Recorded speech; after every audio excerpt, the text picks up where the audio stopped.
Hi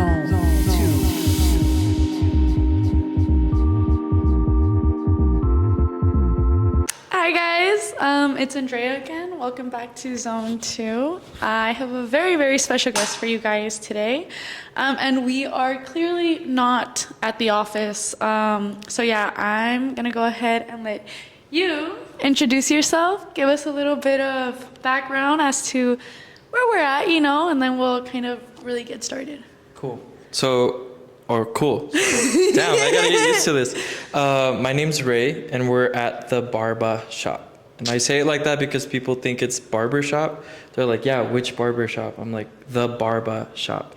But yeah, I'm the brand manager at this location, and I wanted to highlight a business that's helped me get to where I'm at right now. So. Hell yeah, I love to hear it. And I'm a big believer that you have to involve those that involve you, right? You gotta give back. So that's really awesome. 100%. So how did we meet? So I saw a friend post a dialed in picture. She shared it. It was a picture of her, right? And she's from El Paso, but I saw that in the tags it was Austin. So I started looking around, seeing what it was, kind of getting a little bit more, off social media, trying to get an idea of it. So why don't you explain to us, what is Daield in? Yeah, that's a great question. I get that a lot. Daield in is essentially a mindset, but also, and I'm sorry, I always take forever answering that question because I feel like good. I always answer it differently, but essentially it's a mindset where I wanted to highlight individuals. So I'm gonna give you a little bit of background story, but Daield in started with like memes. So Sunday Scaries does, like a mood, or Sunday, close laptop shut. And I was like, that's actually really cool. I always wanted to do something like that.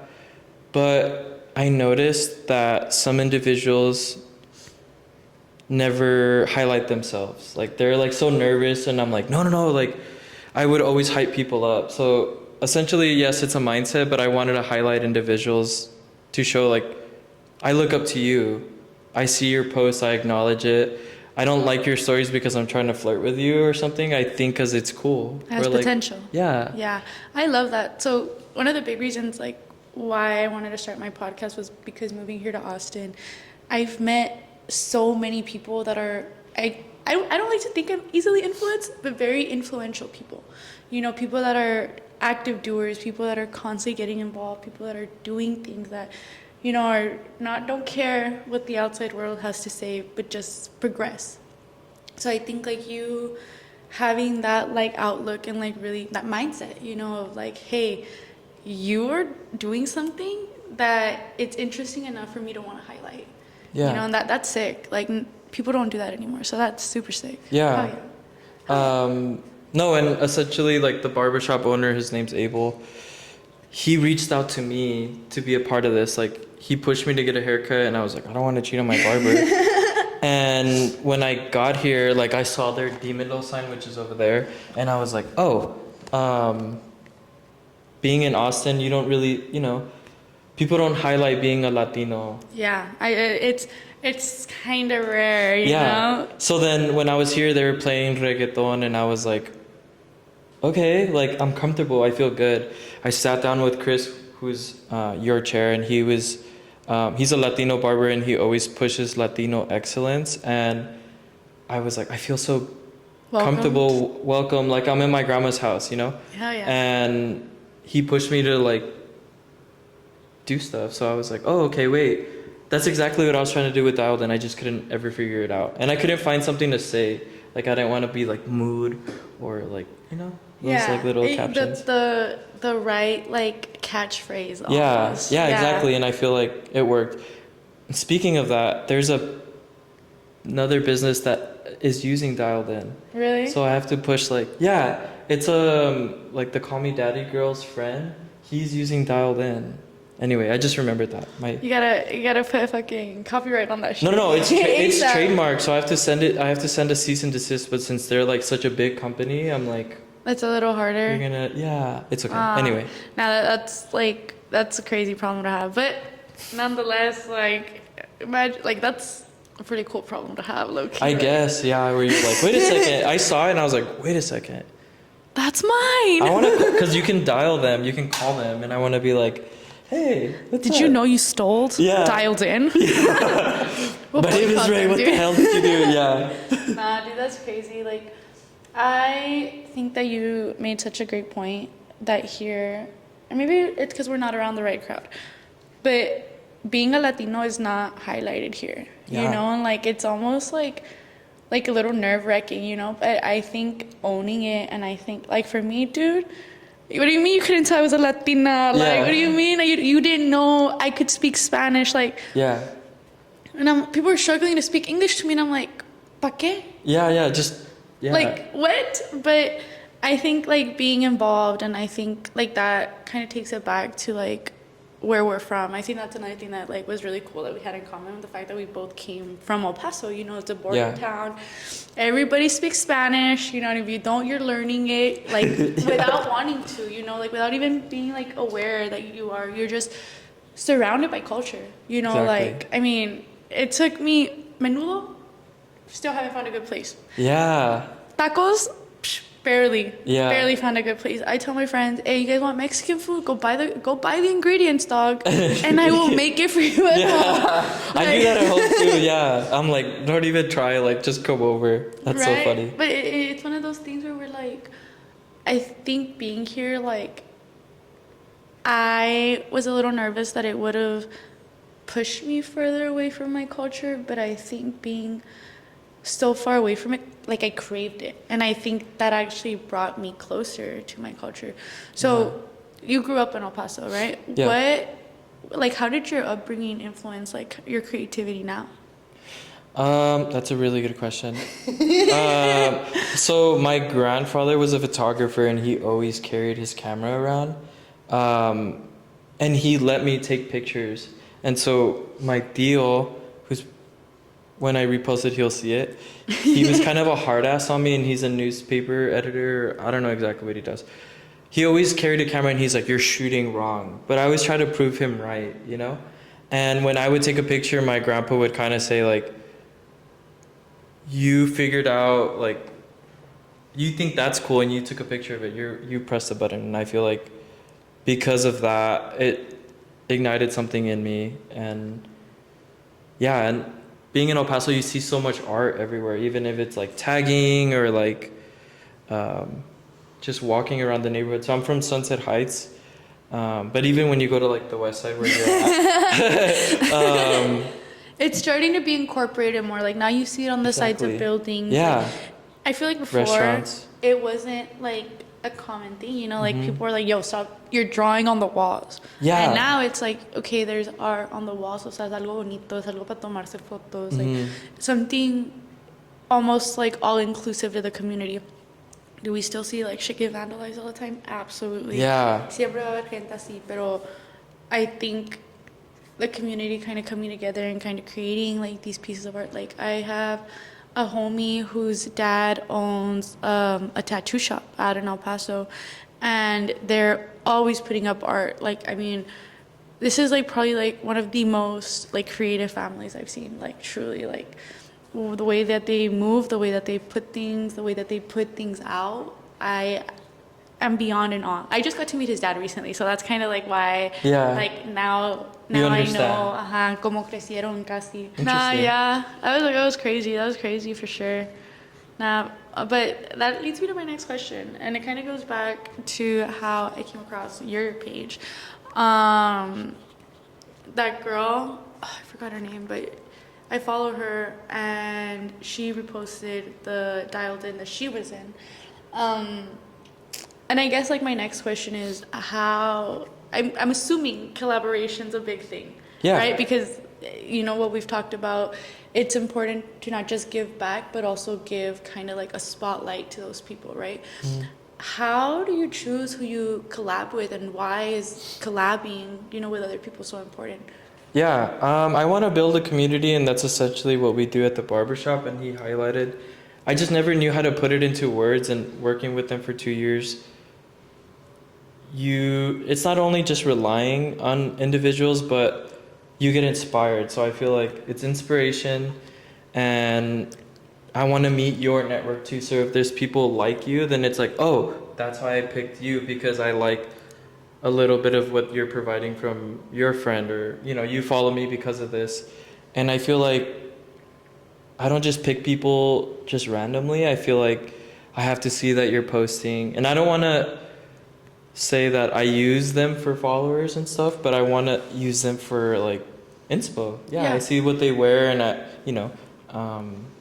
the art that they post, or like the pictures that they post, and I'm like, why did they take it like that? So that's what inspires me essentially, is I just kind of stalk their page and like I'm like, oh, this is actually really cool. So I have a huge list on my phone that I scratch off little by little, and there's people that I still haven't reached out to that wanted to be in it in the beginning, and I'm like, it's just not the right time, and then I'll reach out to them and they get really excited. And that's probably one of the most exciting things, is like when people are like, me?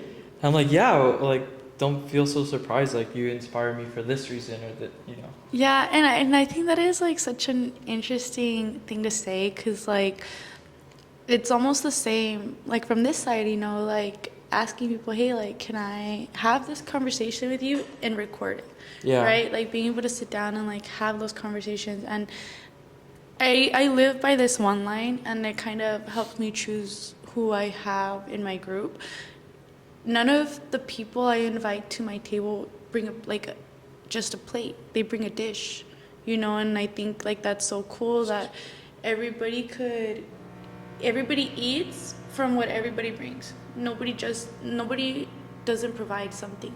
Whether that's a network, whether that's a skill, whether it's a mindset, anything it is, like, it's the fact that you're able to take from each other, and community is huge. And there's that like saying like, okay, like show me two friends and like you're the third. If two friends are lazy, like you're the third, or if two friends are successful, you're the third. And I think one of the coolest things was like being surrounded by people que querían más.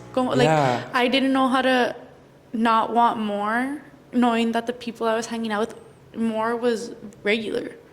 Yeah. See, and that's another thing too, is like growing up in El Paso, they're like, you should be happy with what you have. And I was always struggling, because not only having like a shopping addiction in something, where I'm like, no, I want more. But it's not only materialistic. It's like, I want to learn a skill. I feel like growing up, I was always kind of pushed to settle with what you have. Okay, you can't write correctly, then, No, that's what you have. Yeah, you can't write. Figure it out, do something else. And I'm like, no, I want to keep doing it. I want to mess up. If I speak incorrectly, I have to learn, And I feel like it pushed me to be different. So like what you're saying, I want to surround myself with individuals that inspire me, So I love that. And that's awesome. Like truly, because I feel like we run into a lot of people that like, they want to be inspiring, but they don't want to be inspired. Like they don't believe that it could be better than what they're doing. Like they don't have like that student mindset where they go into things and like they like want to learn from other people, like, they know something, and if they don't gatekeep it, it's fucking a year and a half to get the info out of them for no reason, No, like, for real. And El Paso does that too. And not to, that's like anywhere we go, like, I was like, okay, so not to shit on El Paso, but I feel like a lot of individuals gatekeep there for no reason, because you think you're cool. Yeah, and I'm like, dude, I could. It's a 30-minute drive from one end of El Paso to the other. What are you gatekeeping, babe? Yeah, you're like, not. For what? And when people ask me stuff, they're like, hey, where did you get this? And I'll tell them. I'll like send why I chose it, and they're like, oh, thank you so much. Like, I didn't think you would do that. And I'm like, but I think make that normal. Like, stop gatekeeping this. Normalize. And no, you know what? I'm a little biased. Like my friends, I don't tag my friends. I gatekeep my friends. People pop up and they're like, tag me, and I'm like, fuck no. I'm a gatekeeper. But like, you're the problem. It's me. Not all the time though. Now like they're like tagging me, and I'm like, but why don't you tag them? I'm a gatekeeper. You want to know who my friend is? I guess you're Ask like, me. that's my friend. Okay. Beg That me makes for sense. their information. That is true though. That makes sense. Do you want another one right now? Yeah, I do. Okay. Guys, we're taking a short intermission. And it makes me happy. So I think I've actually met more people from El Paso here than I did in El Paso. But I was not real. If you guys knew me in El Paso, no, you didn't. I'm an Austin girl now, okay? An Austinite. I'm an Austinite. No, but it's because like, I feel like there's a right amount of gatekeeping. yeah. Or like my favorite bar, I'm like, I don't want to tell people because I'm selfishly, You don't want them to ruin it? yeah. You don't It's want the already shock- getting there. I know. But I'm like, damn. Yeah, I know. Now it's like popular and I'm like, You like walk in. I walk in, I'm like, I can't get my This is drink. my chair. Yeah, exactly. This is where I go. Please. But no, good for them. Yeah, honestly, like, I think it's really cool that we're from the same place. I think it's really cool that I get to meet people doing more here. And I think that's a big reason why people leave, you know? Yeah. My next question for you was actually, and this was something we were talking about a little bit earlier. You're a dad. You're a whole dad, plus like a 9-to-5er, and plus Yeah. like you are dipping your toes. Your toes are in many baskets, right? Yeah.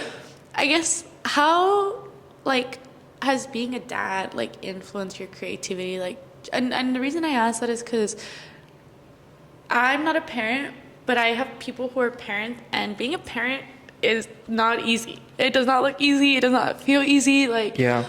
and I think like navigating being a parent and navigating, you know, being loyal to that creativity that like you embody, like how do you think like that has influence? Like how do you think they influence each other?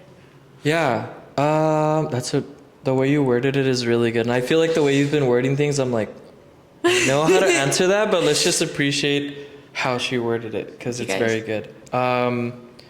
One, I gotta thank his mom for being patient with me saying, can you be with the baby for a little bit while I selfishly go do something? And so that's why I feel like I am able to do a lot of the things is because of her. But also, it brings food to the table. And I feel like not everything's about money because I'm happy to express my like creativity. But it helps you motivate, you know, it's like, hey, it helps pay for the daycare, the diapers, all the things that are really expensive. And being a parent is very hard, but I don't know. There's this really interesting connection. So something about El Paso, or honestly anywhere in the world, I feel like men either step up to the plate or they don't. And when he was born, or before he was born, I was so scared of being a dad. Like, I'm a very fearful person. But when I saw him, I felt like, you know, I was on top of the world. My world stopped while the world kept going. Yeah. And looking into his eyes when he opened his eyes, his first laugh, I feel like that's what sparks your creativity. And my mind changed where it's like, I'm doing everything for him. Everything because I love to paint. I paint at home. Yeah. There's a painting that's right by you. That is inspired by his pillow. He used to love polka dots all the time, and I tried mimicking it and twisting it into my own thing. But the big one that we have at home is a cream background and a black dots or smeared. But things like that inspire me, and then it triggers something where I'm like, oh, I could use this for that, or I could put this here. yeah, exactly, because of him. And yeah, everything that I do, things that he liked, and sure, he loved Longhorns. And I was like, oh, I want to make my own like Longhorn inspiration because he was born in Austin. So essentially it's for him. And yeah, it's just the little things that he liked. You're like, I want to do more for him because then he could wear the shirts. He could, you know, remember the paintings that I've done for him. And it all ties back into how my grandpa did something. The pictures that I would take, he would print them out and have them for me. Kind of like something to pass down. Exactly. Almost. That's awesome. And that was going to be my next question, like the Longhorn. Yeah. Originally, you know, UT Austin's here, Longhorn's a big thing. Yeah. So that was my next question, like where did the inspiration from the Longhorn come from, you know? And like I think it's really cool about the fact that like you are able to be inspired, you know, because I feel like some people, like when they're parents and they have jobs and they do all this stuff, it can be overwhelming, you know, and sometimes like I think people put their dreams on hold. I feel like the older generations really, in a sense, made the sacrifice their creativity, made the sacrifice their dreams, you know. And I think now we have so much more, and you know, technology is advanced and we're advanced, and it's like, hey, if I put my dream on hold, that's actually going to push my kid back. But if I play out my dream, their dreams are going to be like, hey, this is achievable, this is doable, you know. Yeah. It's an influence that passes down. You not giving up, is kind of like a pathway to show them, hey, why are you giving up? This Yeah. is, you know. That's exactly, wow, like the fact that you said that, it made me realize why I do it, because I'm tired, you know, being a parent is exhausting, but what are you going to do, give up or let the baby starve? It's like, Yeah, no, like, you keep going. So be depressed and exactly. like, and I feel like, again, I'm not a parent, so I don't know, but I feel like there is some kind of resentment having to give everything up that you want, that you crave, you know, that you aspire to be. I think that resentment's natural, you know. I think that it's a human feeling, and I think that undoubtedly everybody goes through it at one point. But when you're a parent, you know, like, it's kind of like you obviously it's not the kid's fault. Everybody knows that it's not the kid's fault. We're never going to blame the kid.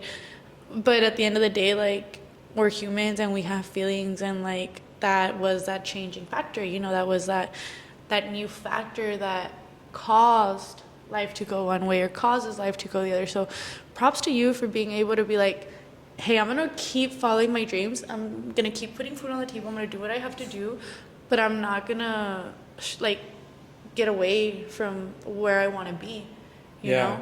No, and I think a lot of it I mean, I don't like to talk too much personal about like my parents' stuff, but I know they wanted to do things differently, and I'm like, you could have still done it. You just thought like, hey, I can't. Yeah. And so I understand, like, all praise to his mom for like the teamwork.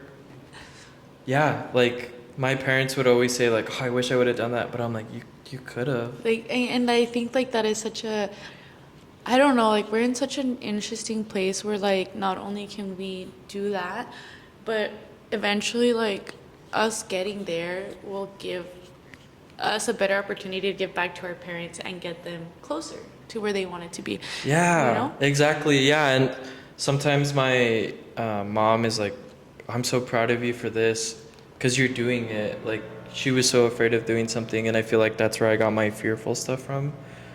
And yeah, literally the exact way that you worded it is like perfect. You need to write that down so I can frame it. We can frame it somewhere here because we want to put more art, but I'm dead serious. Like, the way that you worded it was perfect. I feel like more people need to understand that. Yeah, and I think that's like one of the hardest things that I've tried to explain to my parents, because my parents siempre me dicen, don't do it for me, don't do it for us. Like, and this is something I don't know how to explain to people. Doing it for myself is not enough. It's a big factor and it's gonna get me far, but it's not enough for me. And why I do it, like my why, is because I'm gonna give back to my parents. Like, yo a mis papás, like, los voy a cuidar. Like, Yeah. the dreams that my parents have, I want to fight tooth and nail for it, but I'm gonna make sure que, o sea, they don't.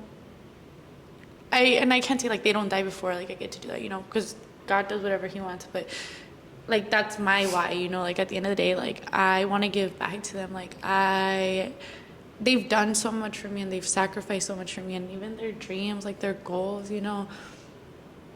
I think like it's my due diligence, like, to have like all this power and like want to become like an influence to other people, where it gives back enough to where I could give back to my parents, you know. Yeah. They're always saying like, don't do it for me, don't do it for me.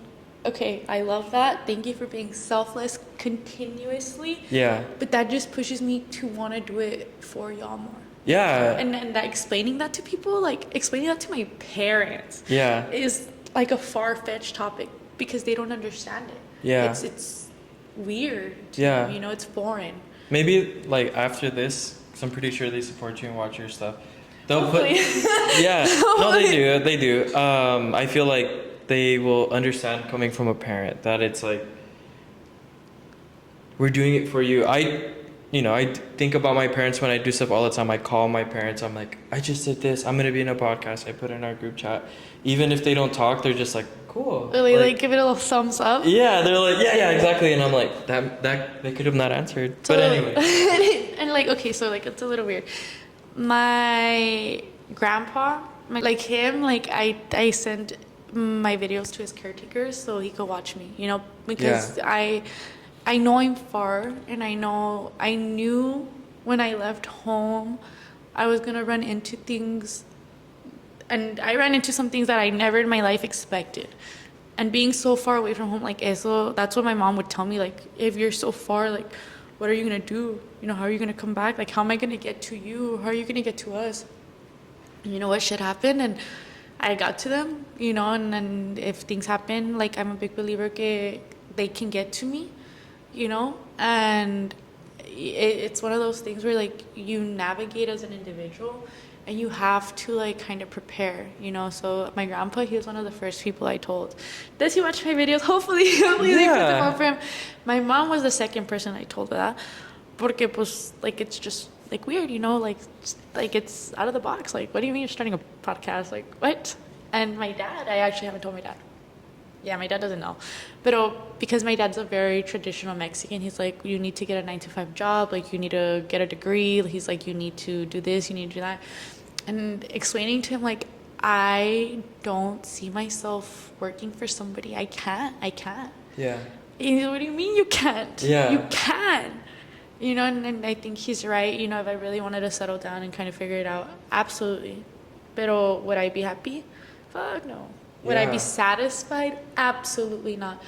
And I think right now we're kind of like, I feel like 20s are like that era. Like, it's your pre-adults. 20s are the pre-adults. None of that pre-teen shit, being a teenager, that's not real. Like, being in your 20s, like, before you hit your 30s, that's really, like, where you have all this time to make errors. Like, those, like, big ones, like those investments, you know, the businesses, like, because now you're an adult, you're taking a little bit more seriously, but you're not an adult yet to where it alters the rest of your life completely. Yeah. You know? That's a great way of putting it, because I feel like, sorry, mom and dad, but like, they're like, you need to have your life together by the time you're 20. And I'm like, I just got out of like school, like high school. You're going to college, you're still figuring it out. After college, you're still figuring it out. You have to mess up. So I love that you say that. I love that you put that. I'm going to tell Abel, the owner, because he talks about stuff like that all the time. Like, no, if he wants to be on the podcast, no, he will. He loves to talk. So does Chris. I think you should do Chris first and then Abel, because Abel is going to school to be a barber, and he puts himself in uncomfortable situations, and he always says, like, he's always told me, you don't want to be comfortable. Like, stay uncomfortable. That was my motto last year.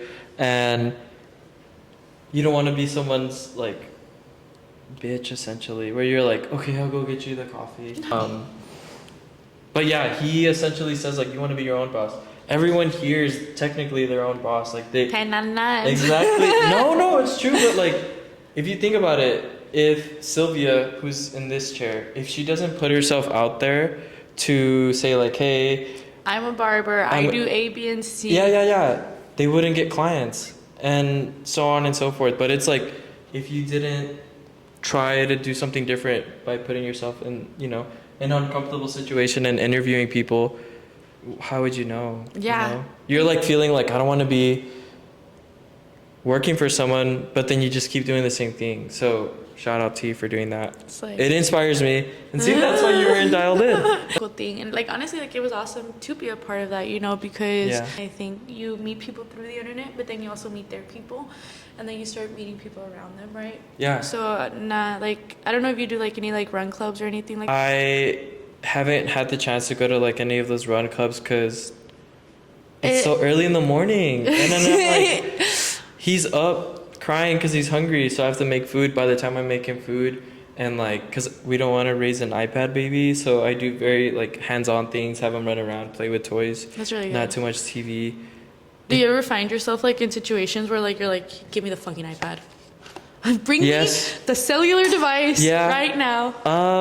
When his cousin was baptized at the restaurant, he was kind of like throwing a fit, and so we put the phone down. And then he ate and watched TV, and I was like, But also, that's an easy way of doing things. And I feel like I don't want to do that. And I think he'll thank me for that because no shame to people that do that because I feel like we're in this weird time where people are like, no, like we need our own time. That's fine, you're a parent. But my mom was super strict with like, by the time it's 7 o'clock, I had a bedtime. This is super embarrassing, and I don't think I've ever said this in public. Out loud, guys, you're hearing it here first. Yeah, first. No, my mom gave me a bedtime. It was like 7 o'clock in middle school, 8 o'clock in like 8th grade, and till like senior year was 9 o'clock. So she would take my phone away and turn all my stuff off. Dude. See, I'm not gonna be like that with him.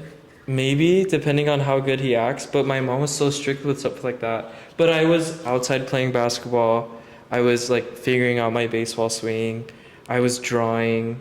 And I feel like if she didn't do that, I wouldn't be where I'm at now. So Yeah, pros and cons. And todo hay pros and cons.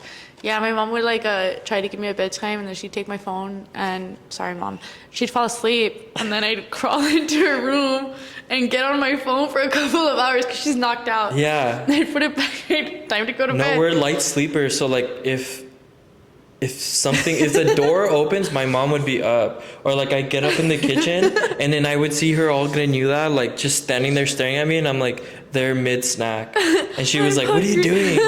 And I'm like, oh, I didn't know you'd be up. But no, it's just things like that where no, I want to struggle. I want to figure it out. I want to figure him out. I want him to like tell me his emotions.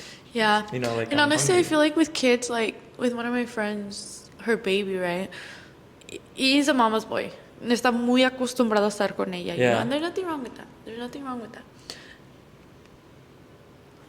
But we'll be hanging out, and like if she has to go like step out or go do something, he'll start freaking out, crying, Yeah. screaming. And I sat him down on the counter last time, and I was like, dude, deep breath. And he inhaled and he started exhaling, and I was like, You did yo, it, yeah. they trained you on this? Like, what? Like, but he regulated his own emotions. Yeah. He's 2.5. That's pretty impressive.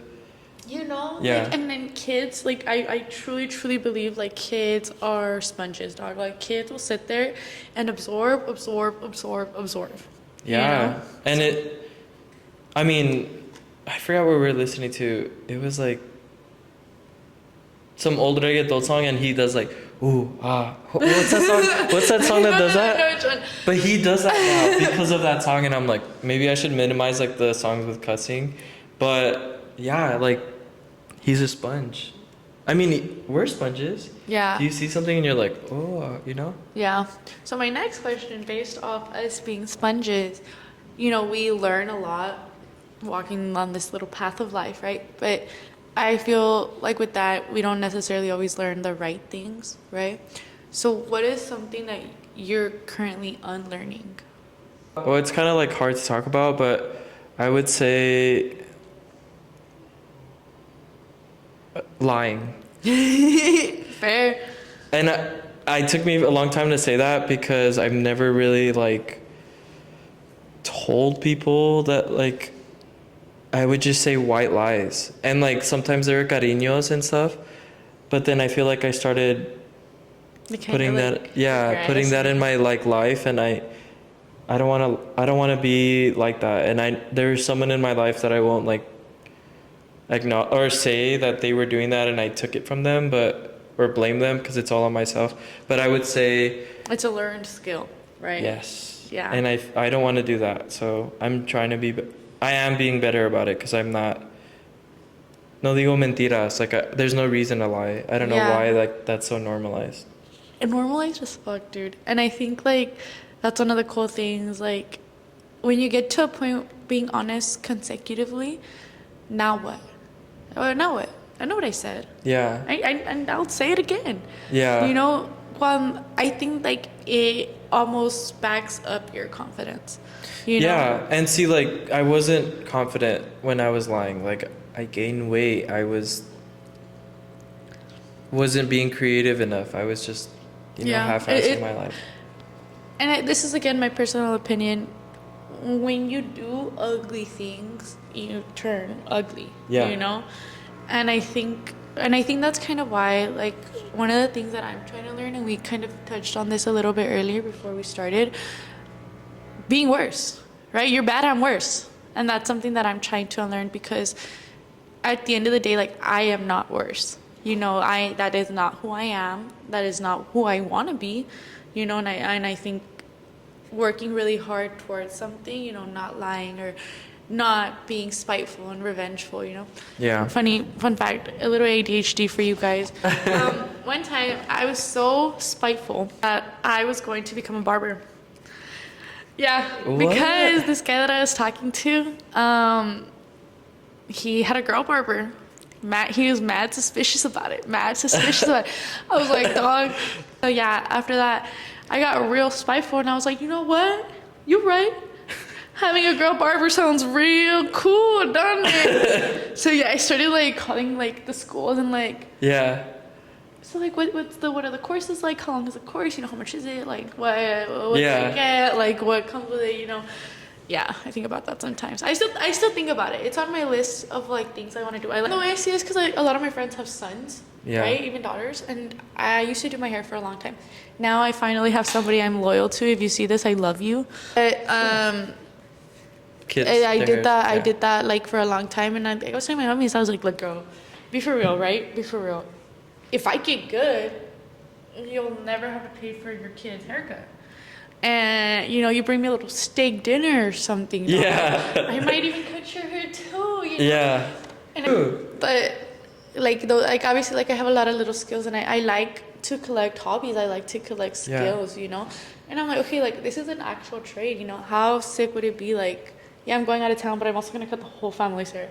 I feel like I would like a skill to have. Like, all else fails, I'm also a barber. I'm also a notary. I cut your hair while I But it's true that you say that now. Like, it's something like sparked in my head, and I'm sorry for cutting you off. But the world that we're living in now, I was laid off.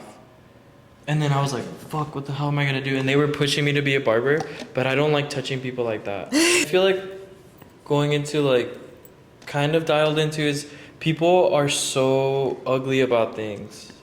It's like, why did you highlight that individual? Why? And I'm like, because I look up to them. Why not? Yeah, why not? But Why not? People are so ugly about their opinions nowadays, and people they feel entitled. Not only ugly, but vocal. Okay, so No, for real. You know how there was the trend like plan A, plan B, like, you know, plan A, like get married and have kids and do that, and then plan B was like, oh, be the cool aunt. So I did that on TikTok, right?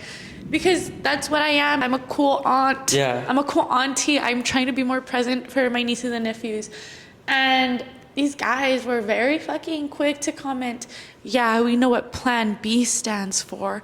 And I was like, dog, be so for real. Like, why do you feel comfortable enough to comment like dumb things like that? You know, Yeah. and people really, really, really like type behind like little keyboards or nothing. Yeah. Like, that's a real thing, and I'm like, y'all not bold enough to be saying these things in public, and that's why And they're I cringe. public shaming. Yeah, they say they're cringe, like it's cringe content, but it's like, no, I'm putting myself in an uncomfortable situation that you wouldn't be in because I'm expressing myself. Yeah. Then you do it. Yeah. You won't. It's so cringe, babe. You're shy. Yeah, no, I can't shut up sometimes, if I'm being honest. Yeah, I'm just like, But nah, like I think like essentially like what it is we're trying to do. Like, I think that's a big reason why I started what I started, and correct me if I'm wrong, I think that's why you started what you started. There's so much influence, and I think sometimes people just need that extra push because so many people are starting off, you know, and I'm a big believer now, and this is something I've been learning over time. Like, the end goal it's there. It's not going to change. What the real fulfillment is the path to get to the goal. You know, like being uncomfortable, like being scared, doing it, and then doing it again. I feel like when you start something and like you don't see immediate results, it's kind of like, oh, you know. But I always have to go back to the mindset like, hey, it's the path, like it's the path there. Like, I can't wait, like in a few months, in a few years, like I'm gonna see my first YouTube video and I'm gonna be like, oh, like this is so bad, and then I'm gonna see my 100th YouTube video and be like, yo, like how sick is that? No, it's true. It's like making stuff. Like, my first shirt wasn't the best shirt. the first painting that I did wasn't the best. I'm pretty sure the first table that you served wasn't the best. So like The first drink I made actually was a Long Island iced tea. what's in that? Well, it's not iced tea. I'll tell you. Wait, I'm gonna get another tea. I'll tell you while that. You're telling me. But the way I made it the first time, right? Vodka, gin, tequila, rum, and iced tea, baby. The guy tried it. He's like, "This is not it. This is definitely not it." And yeah, after that, like At we're least you learning remember. progress. Yeah. Yeah. But I think like that kind of translates into everything. Like you can't settle on the first thing, you know. And again, I'm biased. Like that doesn't mean everything, guys. That just means like experiences, right?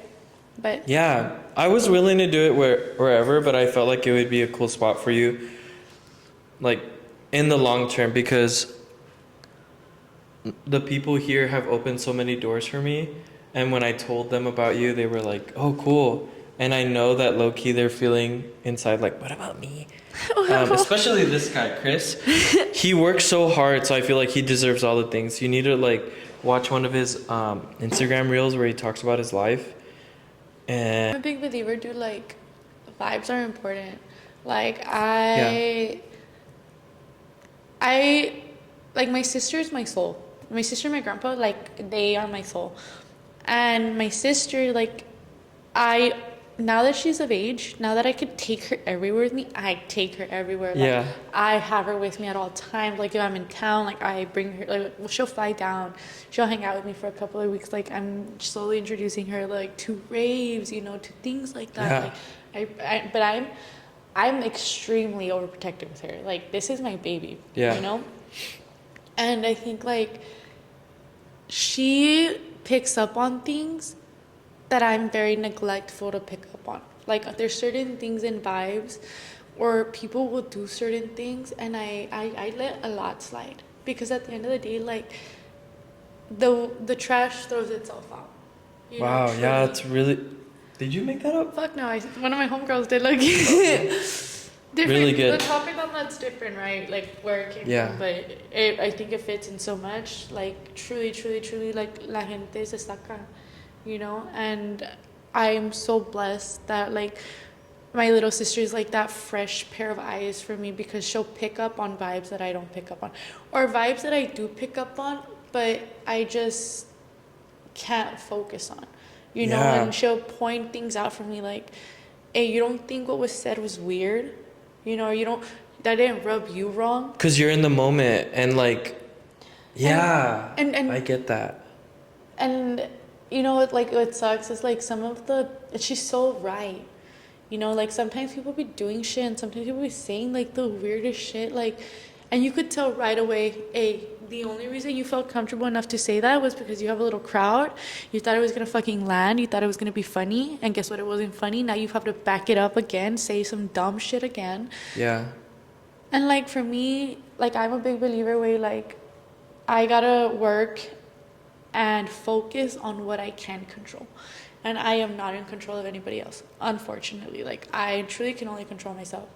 So having that like set of eyes outside that like has an undeniable loyalty has saved my life more times than I can count, you know, because Yeah. it's a fresh set of eyes. And going back, like the vibe is so important. Like maybe there's another word for it, right? But to summarize it for us Gen Zers or whatever, it's the vibe, you know. Like I understand though what you're saying, cause like we do stuff, and I think that's why they brought me in for a fresh set of eyes, and like I feel more confident now in my personal life, cause I've worked with them like in photo shoots. I'll go out of my way to walk in front of the camera and like adjust something, you know. yeah. So I kind of get that too with your sister, cause it's like The fresh set of eyes, like I think it's so important, you know. But then I guess like my question would be like, how do you remain the fresh set of eyes, you know? Because Yeah. I think being constantly involved is una cosa. Like with my sister, like with the situations that I'm talking about in like particular, she's only around so often. But for her to always be catching the same drift when she's around from the same people, that's a sign. You know, like Yeah. that's maybe like the first time like it was a slip up, you know, you said something and like it didn't sit right. Yeah. But for it to be like a constant reoccurrence with somebody who's not actively present, you know, like how do you navigate that? Like how do you remain, or how do you keep being that fresh set of eyes, you know? Yeah. Wow, that's another good question. To answer your question, I feel like I used to always be. I don't even know if this is answering the question, but when people provide feedback, it has to be from like a certain person. Does that make sense? Where it's like if they provide the feedback and I'm like, oh, I'm not in the right mindset, like I was taking it a different way, then I have to put myself in like someone else's shoes, metaphorically. Do you put yourself in the shoes of the person offering the advice? No, just like try to be someone else. Like Interesting. I'm like detach my brain essentially. Like I don't- your, like, I guess like the beliefs that you come in with? Yeah, cause like I'm trying to think of one time. Okay, so there was this model in a photo shoot that I was working in, and I'm not gonna say when. Or where or who? Where es una mentira that I'm gonna say right now. It was recent. Es una mentira, but I didn't like what was going on, and they're like, put yourself in some like, detach what you're feeling right now, and like, you know, try to be someone else right now, and like, and look at that person differently. And I was like, it took me a while. It took me after we finished the project to see what I was seeing, but I kept trying.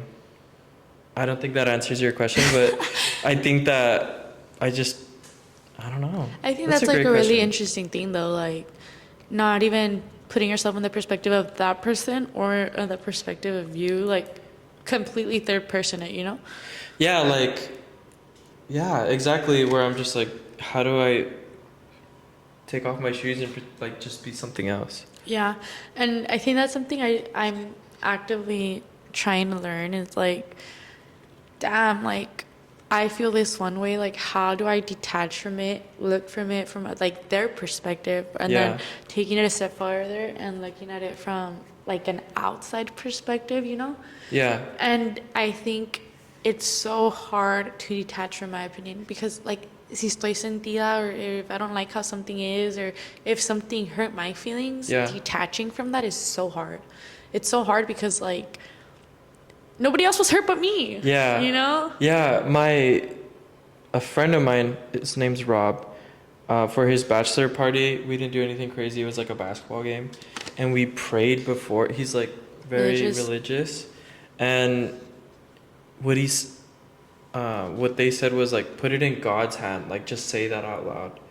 And I'm not the most religious person. Like I don't want to put faith into someone else, but what I do is like I'm like, well, God, put it in your hands. And I feel like that mentally helps me to like detach from like something. Yeah, and that's honestly like a really beautiful thing. Like one of my goals for this year was like getting closer to God and stuff. And that's a common like reoccurring phrase is like, you know what, like it's up to God. It's up to God. Like whatever it is, wherever it goes, whatever happens, like it's I'm solely here to do the acts, you know, to push forward. But at the end of the day, like lo que va a pasar va a pasar. And even like with death, like that's one of the early lessons that I learned in life. Like people do not belong to us, they belong to God, and we have the privilege of getting to experience them. But at the end of the day, like when God wants these people back, they go back, you know. Like I never thought of it that way, and that's pretty eye-opening that you say that. And like it was eye-opening to me when somebody said that. I was like, but now like I truly try to live by that.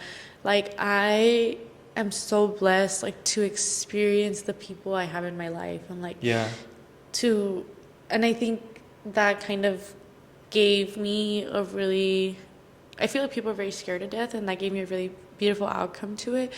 Is like I get to enjoy my people now, and I essentially when they do pass, because everybody passes, they go back and they're with God. even that's A and B. Like, is that what happens? Quien sabe? Yes. I think essentially like what we're out here doing and like what we're trying to do like is pretty fucking awesome, and Yeah. not a lot of people like actually like see it through, you know? Yeah, and I think that something that I was going to say on camera was that I'm very thankful that you took the time to actually do something like that, like this. And you worked and you were traveling, you said, right? And you still made time to like do the hustle, set up, meet me at a different location out of your way in a like a rainstorm. And A tornado. Tornado warning. Yeah. But all kidding aside, I'm very thankful. I try to say like thank you as much as possible now because I don't want to be known as a snobby individual who doesn't thank people for going out of their way because we met at a different location, like I said, all the things. But yeah, I'm very thankful for you. Well, I'm really thankful for you.